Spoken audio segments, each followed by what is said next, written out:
Сәлеметсіздер ме, құрметті көрермендер. Бүгін міне тағы бір көрпемізді құраймыз. Алдыңғы сабақта осындай көрпе құрағанбыз. Ол міне мынандай жыртыстардан. Біздің қазағымыз жинайды осындай жыртыстардан. Осындай жыртыстардан жасалған. Мынандай көрпеше, бір көрпе. Мен дайындап қойдым. Мына жерді біз лентаны мен 4 сантиметрден алдым. Маған 4 сантиметр неғып алдым. 4 сантиметрді мен каждыйын бүйтіп өлшеп отырып, каждыйын сызып отырғанға оған еріндім. Сол үшін алдыңғы сабақта алдыңғы көрпемді мен мынандай немен сызғам. Оның кішкене ортасында несі бар екен, жіңішкелеу болады екен. Бұл қолдан жасалған сызғыш, сондықтан болмады. Енді мынандай сызғышым бар, содан кейін мынандай сызғышым бар. Мына сызғышым менде 4,5 сантиметр екен. Осы 4 сантиметр екен. Ең жіңішке керек болды. Ең жіңішкесі осы ғана болды. Осы сызғышты алдым да. Өстіп қойып отырып, сызып отырдым да. Сразу.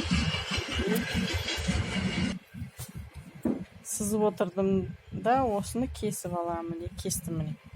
Сарыдан жасадым, көктен жасадым. Версаче құрақ жасап көрейін деп тұрмын. Міне содан кейін мынандай қыжманы қалай аламыз? Қалай кесу керек? Мінекей қарасаңыздар. Мынандай несін кесіп тастау керек, мына бас жақтарын. Бұл тартып тұрады матаны. Қараймыз, қайсы жағын ұзынан, қайсы жағын несінен, енінен алған.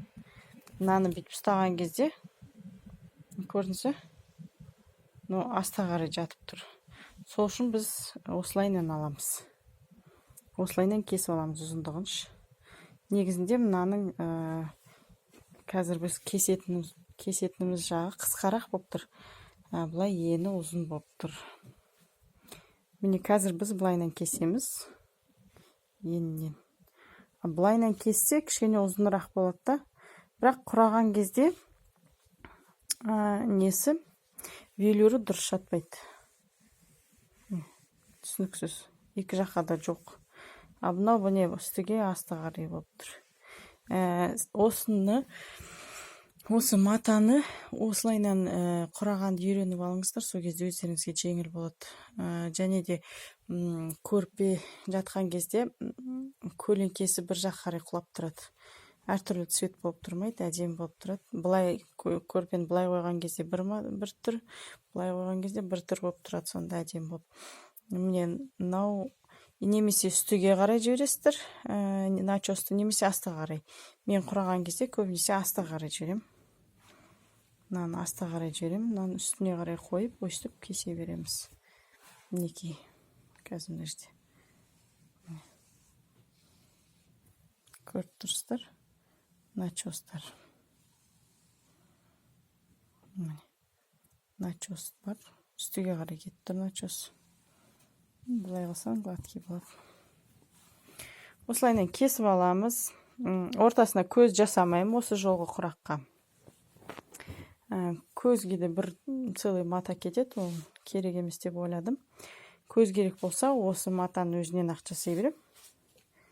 Міне мынау 4 болса, мына жақтан 4-те 4 қылып, мына жақтан 4 қылып кесе салам, болды. Осыны ортасына қоя берем, соң кішкентай. Мен мынандай материалдар кесіп алдым, 23-те 23. Міне мен қазір мына маталарды санап қойдым. Примерно бәрін неткен кезде 40-та 40 болады мата. 40-та 40 мата болса, менде қыжмадан 21 штук болып тұр жыртыстан.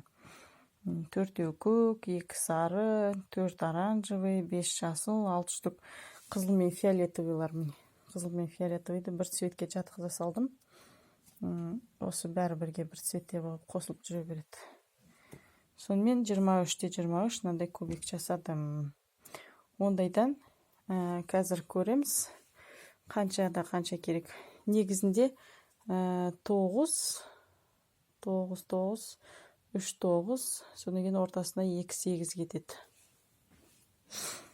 23-тен негізінде бізге 9-дан 3 и 8-ден 2 керек. Еще мынандай шетіне мата жасау керек біз, 3 бұрыш. Бұған енді мынандайдан біреу ақ кетеді. Бізге ондайдан 9 штук қана кетеді. Оған осындай 1 штук қалдырып қойса болады. Қалғандарын бәрін құраққа жіберуге болады. Осындайдың ең үлкен қалдырып қойсаңыздар жеткілікті. Енді келесі сабақта осы маталардан қандай құрақ құралғанын, шетінен құрап отырғанын, әртүрлі құрақтар құрайым. Осы жол бірнеше құрақтар құрайым, соларды түсіріп отырам. Мынандай құрақ, например, егер мынандай құрақ құрасам, оны түсірем. Ортасына не жасайым, наверное, Versace дейді ғой, қазір Versace құрақ, сондай жіберсем, соны қоям. Соны қалай тіккенімді көрсетем. Шетінен содан соңында қандай құрақ шыққанын көрсетемін. Жақсы, келесі сабақта кездескенше. Сұрақтарыңыз болса, жазыңыздар. Осы жолғы сабақты дұрыстап тұрып жазып алып отырам. Енді қанша матам кетті. Сұрақтар бар. Сұрақтар сұрап жатыр қыздар.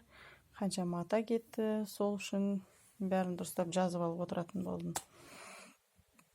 Келесі сабақта кездескенше сау саламатты болыңыздар.